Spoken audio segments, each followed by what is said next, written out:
start straight into turn one. A good jump for Guadagnini, 101. Siwa up the inside of him once again. And Fernandez, number 70, if he can come away, and he does come away with a foxhole shot, but he gets muscled with Jeremy Siwa. But it's Ruben Fernandez who leads and takes his first foxhole shot of the season. Great atmosphere. Where's Prado? Sets down there, 6 on the inside, 5th place. Great atmosphere here as Fernandez leads in front of the main grandstand. Siwa's second, Guadagnini third, Hurling's there just coming into view in 4th place. Then we've got Pacharel in 5th, and then Prado 6, Bogas, Valandra, Guillaume, Koldenhoff rounding out the top 10. But Siwa leads already halfway around this opening lap. Siwa, number 91, knows that if he is sick like he was last time around, he's got to put everything into the early part of this race for it not to happen again. But Ruben Fernandez said, no, it's my home Grand Prix. I want to lead. I'm going back in front if you don't mind. Yeah, and Fernandez, Paul, you know, the big grandstand on the left over the triple, that's kind of dedicated to him. There's a lot of fans from Galicia, the region of Spain where he's from, just above Portugal. I mean, just hear the air horns. That's not just for Prado gaining ground as well, just in the top 5, but of course for the HRC man. The last time we saw Ruben Fernandez lead a Spanish-style Grand Prix was in Argentina last year. I said then he needs to keep his emotions in check. Guess what? He threw it away just coming out from under the trees spectacularly. Hopefully home for the first lap and a couple more just to really sort of keep this place buzzing. Oh, Guadagnini round the outside of Siwa, takes second away from the Yamaha man. So Mattia Guadagnini definitely up for this one, knows he can be on the podium for the first time in the Premier class. Still a long way to go though. Yeah, for Siwa as well, Paul. He needed that good start. We spoke to him this morning. He was eating a cup full of raw ginger and just water. He said he wasn't feeling too good with his stomach, so undoubtedly he's going to suffer deep into this race. And Hurling's in 4th place is, you know, perfectly positioned to do a similar kind of performance he did earlier in the day. He'll just settle in these last couple of laps, keep Fernandez in sight, and then pull the pin. Boy, it might do already. Yeah, Jeffrey Hurling's around the outside. It's going to be 3 different lines for 3 different riders, and we've seen how the outside-inside combo works, but not this time for Hurling's.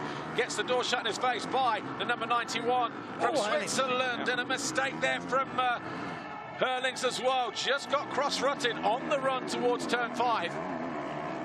Where is Prado as well, Paul? He's got to keep this group of leaders in sight, because it's going to be hard to make back 3 or 4 seconds on this particular track as it gets rougher and rougher. If you're wondering who the number 6 is behind the 84 of Jeffrey Hurling's, Benoit Pacharel, former 3rd place finisher in the MX2 World Championship, former Motocross Nations winner as well for France. But he's got a great start on that private Debarch Yamaha. Inside. But Hurling's forceful, again denied by Jeremy Siwa. Siwa is putting up in this first few laps here, desperate to keep those riders behind him. Maybe he's feeling a little bit better. Maybe he's got everything out of his system. Who knows? But he certainly emptied it all out on the track in the first race, that's for sure. Well, Hurling zapped, you know, Matteo Guadagnini in the first moto pool, but maybe he has a little bit more reason to fear Ruben Fernandez getting much more of a gap. I mean, who knows? But, you know, Jeffrey is particularly anxious to gain positions here just in the first couple of circulations. Over the line for the first official full lap then, Ruben Fernandez with a 1.7 advantage in the fastest race on that opening lap. Guadagnini here coming towards us now, the 101 in second, 91 Siwa third, 84 Hurling's fourth, the 6 of Benoit Pacharel, the French privateer. He's in 5th place with a fantastic start. These drying conditions might be right up the Frenchman's street. Prado in 6, Koldenhoff 7. Valandra has lost a couple of positions to 8, so I'm assuming that Prado and Koldenhoff both got caught by Valandra early on. And there is Prado just tipping around the inside now in that 6th place. Coming into land just here, the championship leader. It's not quite his style, Paul, but Prado's going to have to shake it up here because, yeah, okay, he's got the rest of the moto to, you know, implement his pace, but, you know, if there is too much of a gap, then he's going to give himself too much to do. And you can see the fans in the background there, you know, Prado just being wheeled on by the section of the crowd here, but, yeah, I mean, Pacharel's not going to be particularly easy to pass in the next lap or 2. Prado has built his championship lead this year on 4 qualifying race wins and a 50% win rate in the first 5 rounds. 5 race wins, 5 rounds, first moto every single time. but not this time around in Spain, because obviously losing out to Hurlings this time around. Well, as we said, you know, he hasn't taken higher than 2/3 positions in the second motos, which we're seeing the second moto here today. So if he gets up to 2 or 3, he's going to be, get up to second. That'll be his best result of the season, but it's hard to see it at the moment. Guadagnini finding his way into second position. These two are just staring at each other as they launch up over the triple, but Guadagnini now up in a second position. Seaward down to third. Hopefully the floodgates don't open as quick did midpoint of the race for Jeremy Seaward. Who was staring at who there, do you think? Yeah. Probably Guadagnini. Guadagnini rode excellently for the first part of the first motor pool. I mean, his lap times are incredibly consistent, but as soon as Hurlings got close and applied some pressure, they dropped by 2 seconds. So I do wonder if Mattia has the ability, the fitness, the stamina to really keep up the consistent pace that we're seeing. There's still 25 minutes left to go in this race. Put the flag out now. Ruben Fernandez on the podium in his home Grand Prix, third overall, but it's very, very tight at the top. Hurlings with a 1-4, 25 and 18 will be on 43. Guadagnini, who is ahead of him in second position, 2 riders ahead of him, is on 42. Fernandez on 41, Prado on 37.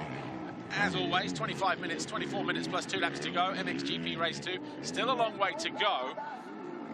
And you cannot rule anything off of the table as far as outcomes of this final race go, and therefore the podium. Yeah, Fernandez he's just doing all he can do at the front there, Paul, but a 2-second lead over Jeffrey Hurlings. I mean, that's a matter of 2 laps work for the Dutchman. I think, Fernandez is really going to have to turn it up a little bit more, or hope that Jeremy Seaward somehow, manages to block Hurlings, cause him to lose even more time. But I think we're set up nicely for a real showcase finale, knowing the way that Hurlings has ridden so far this season and what he's shown us. See how dry the track is becoming now. Loose rocks coming to the fore as Koldenoff applying the pressure to Jorge Prado. Koldenoff's been riding well. I had a good first moto as well, Paul, but just missing the starts. I mean, if he could somehow harness whatever Jeremy Seaward's doing on the Yamaha, so close. Koldenoff having a sneaky look down the inside of Prado there, but the Spaniard denying the Dutchman. But Koldenoff desperate to find a way through. Doesn't want the rest of the guys to get away from him.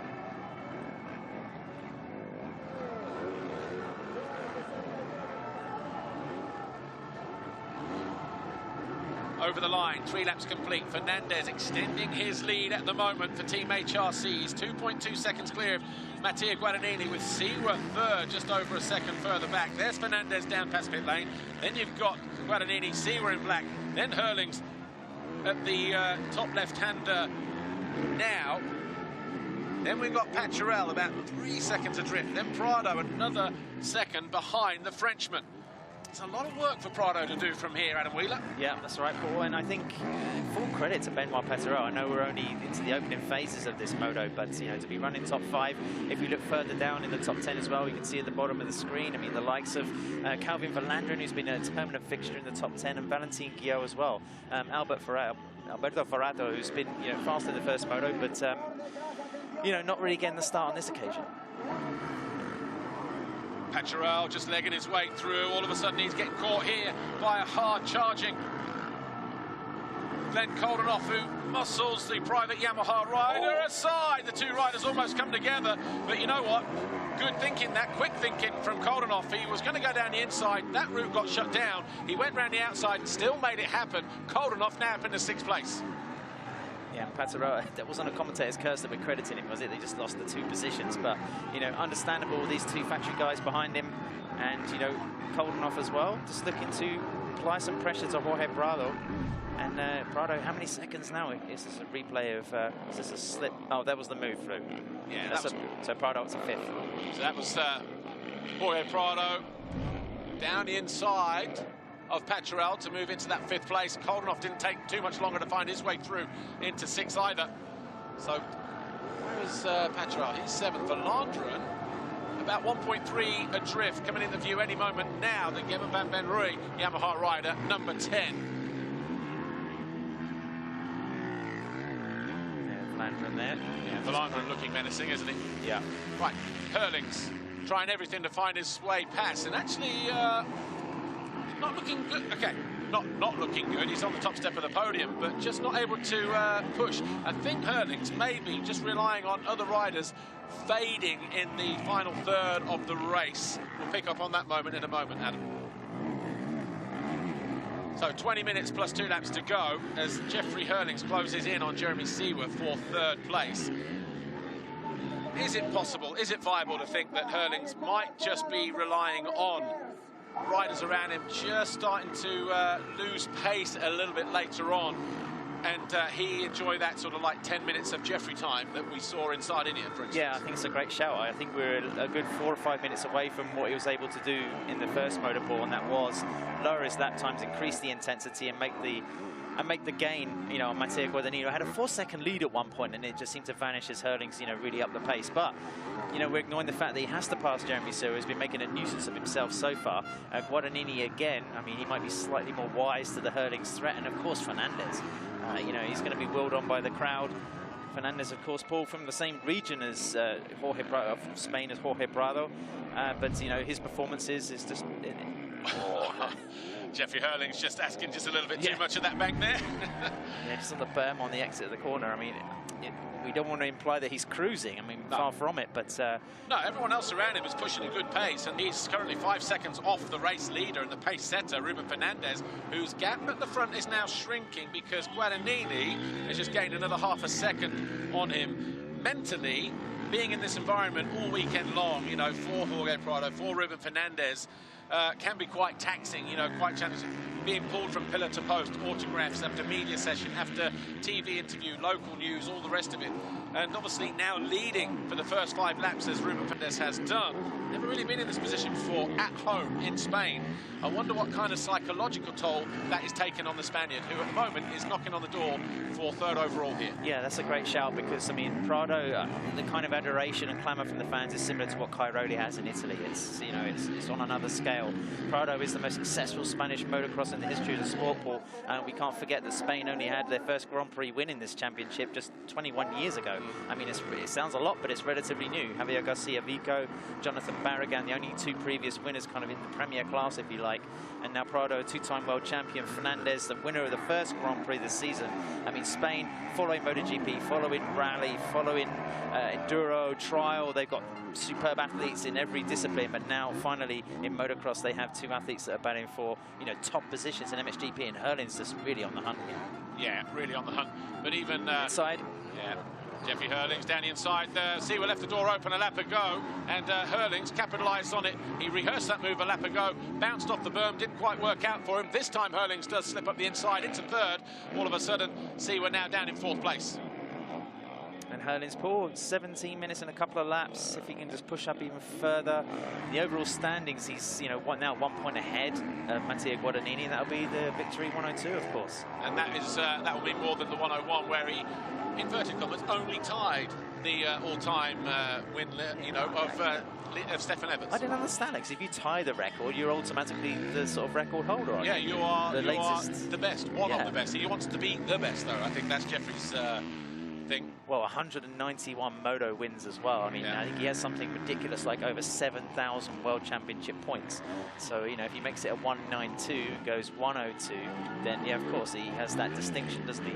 And he has just set the fastest lap of the race, a 152.9 on lap 6. Ruben Fernandez here, the race leader, whose lead is shrinking down to less than 2 seconds now, 154.5, 154.7 for Guadagnini, 152.9. Jeffrey Hurlings just knocking a couple of seconds off, just because he can. I was trying to think of the last time a second rider for HRC had won a Grand Prix, because we've seen Tim Geiger really carrying the weight of Honda's expectations for, you know, well over half a decade in the Premier class. It's been a long Evgeny Bobryshev in 2011, I think, won for HRC, but then Max Nagel. In Germany that day as well, didn't he? Yes, yeah.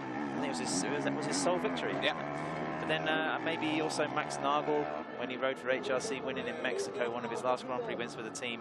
I reckon that was around 2013-14. But then, you know, it's been a long wait for the Japanese to enjoy and embrace another rider that's been able to win Grand Prix for them. Brian Boger's standing construct Honda. Broken rear wheel by that, Paul? Possibly, yeah, it's not going to be a tyre issue, is it? Puncture. But, well, these guys are probably running mousses of some sort now, aren't they? Yeah, on a hard pack track like this. Yeah. Conditions we might find, perhaps we could find similar soil like this at the French Grand Prix next up. Certainly in Tuchenthal, Germany. Long ruts, yeah, long really hard, ruts. sun-baked, you know, bumps and ruts to deal with. Yeah, they've made a lot of changes to the Grand Prix in France at Villars-sous-Écot, which is the, there's the 32 of Brent Van Donning, he's out. Let's have a look at the Vauxhall shot right at the start of the race, shall we? And who was it this time around? Once again, it was a close didn't get the best jump, you know. He didn't get the best jump, did he? But was it Seewer or was it Fernandez? Did Fernandez just run too wide?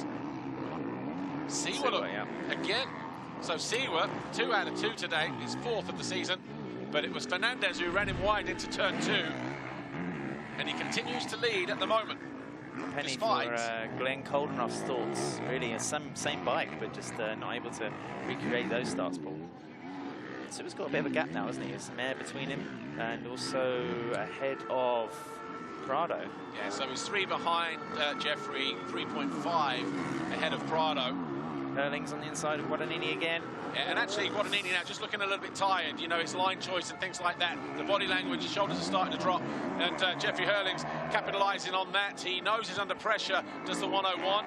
A couple of corners from now, Hurlings may just find himself, and look, you can see him already standing up thinking, okay, I have nothing left to offer. I'll try and give you something coming around this next part of the racetrack. But Hurlings, as you go defensive, says, well, I'll go to the outside and make this happen. And that's exactly what he does. Gets on the power. He'll have a hiccup here. But just like he did in race 1, same part of the racetrack. Oh, he was going to go wide. He tried to close down the door. So good effort that from Guadagnini, keeping Hurlings behind him in that second position, 3rd place chase. Watch this here. A scrub. Doesn't want to do too many of those. Remember that photo shoot that time? He doesn't want to. Goes wide here. Fortunately, there was a new berm around the outside there, but he's all over the back. This is the gap between 1st, 2nd and 3rd. Fernandez all of a sudden, and Hurlings, despite that mistake, still the fastest lap of the race in the 52s again. Down the inside, he'll close the door on Guadagnini, possibly be the latest breaker he hears. The Italian comes straight back at him. Misjudged it there, Jeffrey, but you said it all, Paul. The body language says everything. I think Guadagnini's just trying to delay the inevitable here. So Hurlings, watch this here, goes around the outside. Oh, he also lit up. Good job as well, because they would have clashed on the outside there.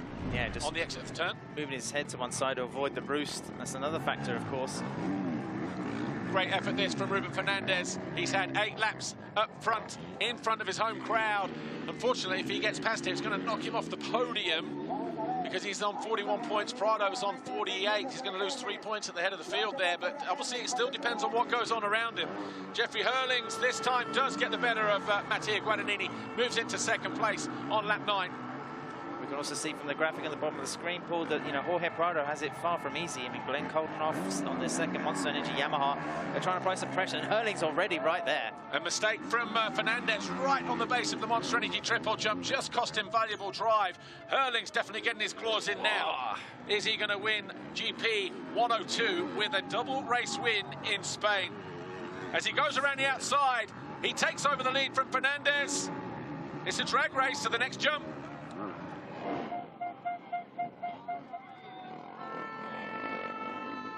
And Hurlings does go through. Is that beast mode? Beast mode activated, I think he called it in Portugal. Beast mode, yeah. The only other rider I know that, well, beast mode is Tomac as well, isn't it? Yeah, I mean, almost riding similar today, you have to say. I mean, the way the Hurlings is attacking those long ruts in the corners, Paul, it's fantastic to watch. Just hate those ad breaks when you just got to right at the wrong time. But Jeffrey Hurlings leads in after 9 laps. Ruben Fernandez there in 2nd position. Guadagnini 3rd. Actually, Fernandez is still going to be on the podium on 38 points, tied with Prado, because he's found his... So there may still be light at the end of the tunnel. The Spanish may get one of their home riders on the podium. Prado could still do it, but Prado is 1.8 now behind Seewer. That could be Prado's chance of the 3rd step of the podium here at home. Either way, fantastic Spanish Grand Prix. Both riders showing up to the party in Ruben Fernandez and Jorge Prado. Adam Wheeler. Yeah, Paul, and Glenn Coldenhoff's right behind Prado. He's trying to press him as well, so we can see that battle. That'll be, here we go. There's Jeremy Sewer, and then Prado's on the chase. I wonder if he'll get the sign that because after the first moto, and certainly coming into this Grand Prix, you wouldn't have really betted against Jorge Prado missing the podium in front of his fans here. How impressive is this from Jeremy Sewer, though? Sick in race 1, obviously led for the first 5 laps, eventually faded down to 8th by the time the checkered flag fell. Food poisoning, not able to rehydrate, I guess, not able to take on foods and energy and things like that. Struggled in the first race. He's battling hard here for 4th in this second race. Yeah, temperature's up nearly 30 degrees as well. 10 minutes to go, but he's doing 155s now, Paul, so I think he's going to be under pressure soon from Prado and then Coldenhoff. So just under 10 minutes to go then, and Coldenhoff not letting Prado out of his sights.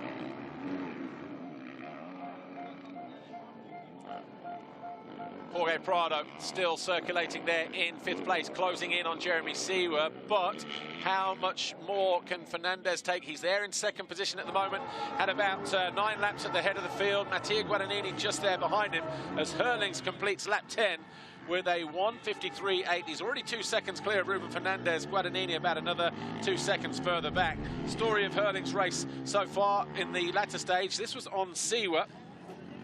That was for 3rd place. Yeah, and that was the attack on the inside rut, and then he favoured the outside, as we might see on the next 2.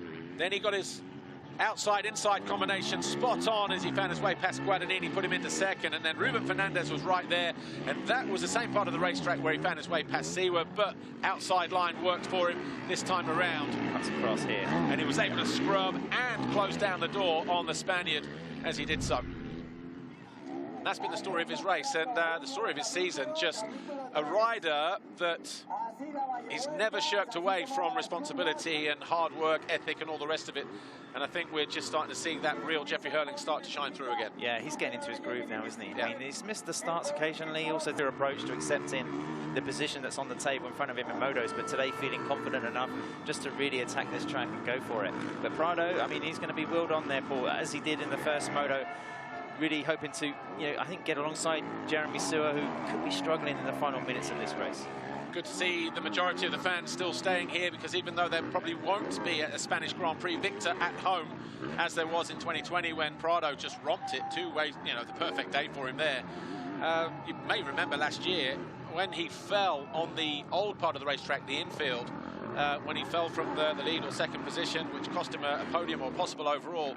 As soon as that happened, the stands just started to empty, and it was a very, very quiet place for the last 3 or 4 laps. But good to see the home crowd, the majority of the home crowd, still supporting the efforts of Fernandez and Prado here. Yeah, it was a double French winner, wasn't it? Tom Vial and Maxime Renault, who are missing in this class, as you mentioned, Paul. Broken right foot. Looks like it could be 2 to 3 months on the sidelines there, depending on how well he recovers from that fracture. But Prado very close here to making a bid for the podium. Yeah, it was some of the last year, wasn't it? Renault Coldenhoff. Yeah, some of the fans here probably scoring maybe a little bit delicate this morning. Paul. I mean, nearby Real Madrid won the Copa del Rey for the first time in 8 years, which took place last night. So it's been a real bonanza, a sporting weekend for the Madrileños. You spoiled that for me. I got it on playback. Apologies for anybody who's wanting to watch the Copa del Rey final, but I mean, the merits of this Grand Prix, Paul. I mean, you can point the finger at the track and say it's not natural, it's maybe it's not old school motocross as people like to see, but you cannot fault the ambition of this event. I mean, putting this whole thing on for just this one particular time of year, harnessing the will and the big level of fandom for Spanish motocross at the moment, it's totally admirable. And let's not forget, motocross basically started in fields, and you design a track around that, shorter over the years, but that's the same all over the world, on both sides of the Atlantic, even in America, where the practice tracks, Fox Raceway, Park, all those places, they are all artificial now, and it's obviously just here though where you get the more of different terrain. Yeah. Clay, hard, rock, Trentino, you get the deep sand of Sardinia and Lommel. We're kind of spoiled in that aspect, that we have so much to choose from along those lines, but when it's ripped, and when it's watered, you get this kind of technique. Makes it difficult for the riders. It's technical, challenging, difficult to pass in some respects as well. And sometimes you've got to take risks, like Hurlings has, to get to the front. We don't get more naturally set than Pietro Morato and Arco di Trento, and also Agada last weekend as well. You know, the sort of real authentic motocross tracks, and there are places like this in the World Championship, I believe. I think, you know, you just have to look at the public around. I mean, it's satisfying a need and appetite for the sport. We do have tracks like Talavera de la Reina, which now unfortunately is too compact, it's too narrow to stage a Grand Prix. The likes of Belpuig as well, you know, another worthy venue that I think, you know, has to be looked at perhaps, you know, being very centrally based, a short distance from the centre of Madrid. You know, there's a lot of positivity about this Grand Prix. Yeah, Talavera about an hour south of here, and Belpuig, the one you mentioned, just about, what, 2 hours west of Catalonia, yeah, west of Barcelona. But what the organisers have done here, you know, from last lap, is literally create a new track. You know, 2020, 2021. 2022, you know, when we were here for the first editions, we had a set circuit. We've come here 2023. They've revamped the whole infield circuit, and it's, you know, brought something different again. You know, more open, more flowing, more for the fans up there as well. You know, because otherwise this whole infield section was very twisty-turny, wasn't it? Because where we are now, turn 3, turn 4, turn 5, just the other side of these aero banners, instead of heading right across the front of the grandstands, we went back up into the infield.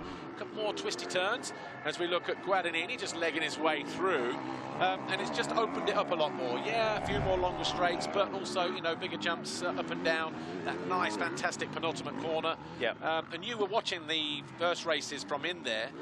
You cannot see how deep, we can see here, but when you're down there on the ground, how long, how deep those ruts are. And as the day goes on, the sun comes out, those ruts here getting dry, they're baking hard.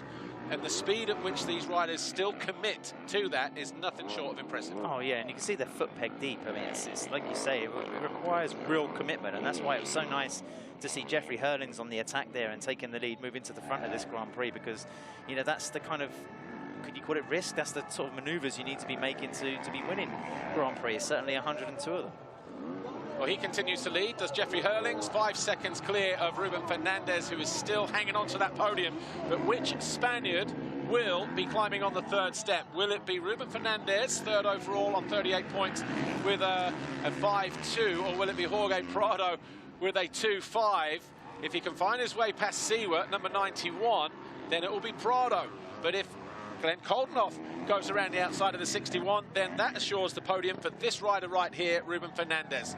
I wonder who's going to be the more popular podiumee. I mean, Fernandez is the newcomer, I guess you could say, but Prado is has the statistics.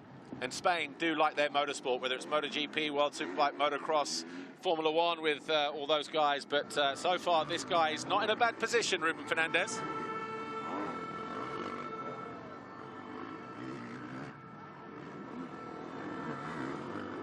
And just picking up on something that you said earlier on, you know, about 20 odd years ago, that Spain only had their first ever Grand Prix victory, Garcia Vico. Marc Marquez was here yesterday, as you know, did a pre-grid with Lisa, and even he remembers, and this is the thing about Spanish motorsport, they have good memories. He said, you know, big fan of motocross, has been all his life, even remembers watching riders like Garcia Vico challenging, winning Grand Prix. And this was 20 years ago. Yeah, I mean, Mark's from a small town called Cervera, which is very close to Belpuig, and, you know, his parents are actually working in the motor club, you know, around Belpuig when the Grand Prix was being staged there. That's why he can remember the likes of Stefan Everson, Mikel Bichon, you know, winning on the sort of the RM250 Suzuki. You know, there's probably kids here today in this crowd that are going to summit some sort of form of motorsport ball, because in this part of the world, motorcycle racing is fantastically supported and followed. I mean, you know, I wouldn't be surprised if Jorge Prado perhaps had won, or Ruben Fernandez they toppled Jeffrey Hurlings, then it would have made sort of evening news. So it's a big thing, and it's why it's important to have a Spanish Grand Prix in the World Championship. We'll just need now one in Slovenia again, and then everyone will be happy. Yeah. We've got one in Switzerland for Jeremy. Yeah. Jan Panzer as well. He's doing Panzer, well in MX2 is not just a Geiger show, is it? And he could be, like I say, it could be a good rider on a 450, Jan Panzer from MX2. But let's get on with this, though. Just under a minute and a half to go. Hurlings almost 6 seconds clear. Fernandez second. Guadagnini third. Siwa fourth. Prado still not being able to kind of make any inroads into that lead that Siwa has over him, that currently stands around about 2 seconds. The Yamaha rider just the other side of the double jump there into the exit of turn 1. Yeah, Fernandez and Prado look like they're going to be taking identical results here, Paul, in which case, like you said, is going to put Fernandez on the podium. But, I mean, we're unlikely to see Hurlings now until the last lap, but, I mean, is there any other rider in Grand Prix history that you can remember that has such a thirst for victory? I mean, some of the injuries that Hurlings has had and he's come back from, I mean, there's plenty of careers that have been ended by, I think, you know, less. Yeah. And, you know, the guy just keeps coming back and setting new standards. Yeah. It's been into form from him in a very short space of time. He's riding a British Championship, I believe, next weekend, just as a thing, just to ride himself into fitness. But, you know, it's how he rolls. So MXGP race 2, Jeffrey Hurlings is going to be 3 laps to go, look, because there's going to be about 9-8 seconds or so on the clock as he goes through now. Race 1 was 18 laps. We've had 15, so it's going to be the same duration. Lap times in the first race, actually. Jeffrey Hurlings 1:52.315 in lap 5. 52, wow, 4:31. So the first race 1/10 quicker than now, and obviously still running in 53s. Yeah, still running in the 53s, but at the same time, you know, the Acherbis fastest lap will go to him at the moment. Yeah, and I mean, the narrative, of course, is going to be, if he carries on the 102, you know, the all-time Grand Prix record. It's nicely done, isn't it? I want to see a replay of that. Coming out of that left-hand turn, watch how he just picks the wheel up over that. And if we do flash to that, we'll just come back to this in a minute about the narrative of the 102.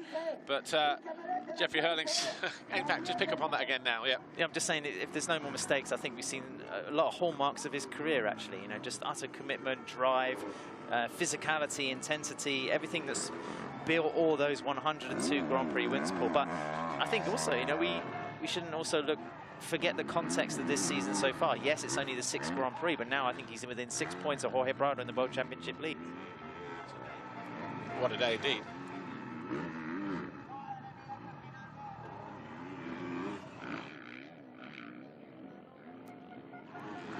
Jeffrey Hurlings then on his way towards the penultimate lap, the 2-lap board getting readied, and he did say, I didn't think he had arm pump in the first one because he was always right there, but he did say after the first race, the first 20 minutes he still struggled, and you know, he managed to ride his way through it, managed to warm himself right up, but it's the second race where he comes alive, but he was just a little bit tentative in pushing his way forward. It was, you know, he was part behind Jeremy Siwa for a long time in 4th place before he managed to find his way into 3rd. But then once he managed to do that, he quickly picked off Mattia Guadagnini and Ruben Fernandez. I like the way he just, you know, gets on the pegs and forces the bike, uses the bumps and sort of the ridges of the terrain, but then also firmly in the saddle, leaning back, well on the gas, making full use of the traction. I mean, it's a real sort of study, and people have criticised him in the fall, saying it's not the most aesthetic style on the track, but I mean, my God, it's the most effective, isn't it? Yeah.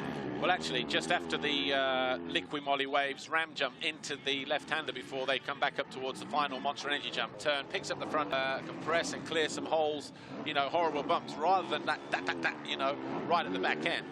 I mean, he's the best Sam rider that's ever lived, but when he, you know, he shows he's arguably one of the best riders that's ever lived on any terrain, because, I mean, this is a completely different scenario here today, and he's just been masterful. Yeah, you see they're coming out of that turn. If we can follow Hurlings around that turn, that left-hander at the bottom of the hill there next time around, just to kind of highlight what we were just talking about a moment ago, because every one of these riders that came through there then hit it back wheel first, and it just stops you from going forward. You can smooth that out. You know, it's not a particularly difficult do, but if you don't see it, then you're only, you know, sort of holding yourself back a little bit, and it might cost you, you know, 3-4 tenths, but if that's 3-4 times out on the lap, that's almost a second gained or lost. Yeah. Props to, you know, Jeremy Siwa here, Paul. I mean, we're looking at Glenn Coldenhoff, who's a little bit on the attack late in the moto as well, but I don't think Jorge Prado is going to be close enough to take that position. Still 1 lap to go, of course, and I do wonder if he knows somehow, or if he's had the pit board or he's doing the maths in his head, that he needs that position for the podium. And here is Hurlings. You know, we're talking about his style for good reason. I mean, we were watching history being made, so I think it's full credit to him. And and, you know, wow, all those victories. I know you've been exhaustive in your research, Paul, so, you know, how many countries has Jeffrey won in since he took his first win in 2010? 23 different countries and 43 different racetracks. 43 different racetracks. 43 different racetracks. So in Italy, he's won 18 Grand Prix, so 5 in Trentino, 3 in Maggiora, Mantova, 2 in Riola and Fermo, Faenza, 1 in Imola, for instance. Netherlands, 14 Grand Prix victories on home soil.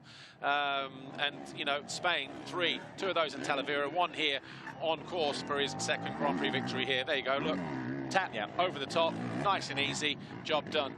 And that's just why Jeffrey Hurlings is, you know, standout at the moment. You know, yes, you can say Jorge Prado, probably one of the most technical and, you know, talented riders on a motorcycle in MXGP. Things that this does that no one else does. Yeah, I did an interview with him yesterday, just asking, trying to get to the bottom of why he just keeps going and going and going. I mean, he signed a new contract with KTM. He's not going anywhere. He's 28 years old, 29 in September, I think. You know, after all he's been through, and Hurlings, you know, we don't often see him celebrate like this on the last lap either, but I think he knows he's close to, you know, really putting his name right at the top of the record books. Yeah, and I actually said at the start of the year, you know, because I did the pre-season or the pre-race press conference in Argentina, and I said, so you're looking at maybe a few rounds to get going again and all the rest of it. It was like, yeah, and we didn't know at that point. And then you watch the qualifying race, how difficult things were. You knew that things would come around, but it looked like it was going to be a very, very tough challenge for him throughout the year. You know, mental fatigue or fitness, racecraft, all those things. But, you know, and I thought, well, if it doesn't work out and it does become a very, very tough season for him, you know, he could walk away and you wouldn't blame him at the end of the year. But this guy is turning things around and turning things around quickly. And Jeffrey Hurlings rides out of the final turn. He wins the Spanish Grand Prix, and history has been made here at Into Xanadu Arroyo Molinos. Jeffrey Hurlings tops the all-time win list, 102 Grand Prix victories for the Bullet. Jeffrey Hurlings on Red Bull KTM.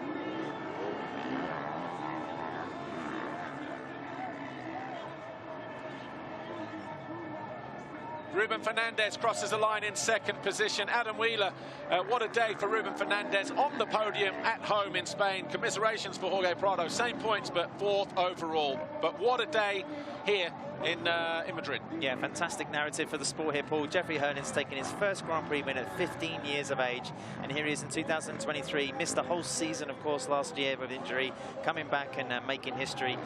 And then, of course, we see, you know, Ruben Fernandez giving the home fans something happy to celebrate as they come round to the front of the podium here. Been good racing, a real masterclass by Hurlings of these conditions as well. So 102 Grand Prix victories, 43 different racetracks, his 4th victory on Spanish soil, 2 down the road in Talavera, 2 here now into Xanadu Arroyo Molinos, just outside of Madrid. And it's the way he's done it as well, Adam, you know, just...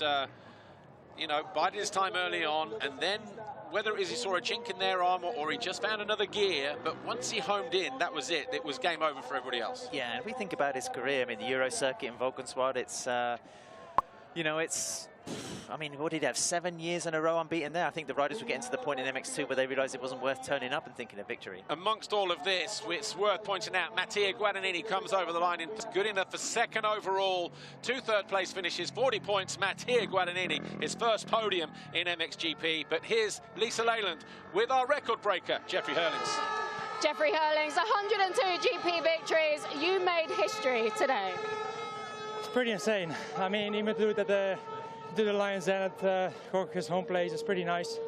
Just want to thank myself because I'm the one who did it. So thank you to myself, and obviously the team did a good job, and everyone else who was involved in this long journey to come from 0 wins to 102. So I'm happy to be leading this record just by myself now, and hopefully many wins will follow, and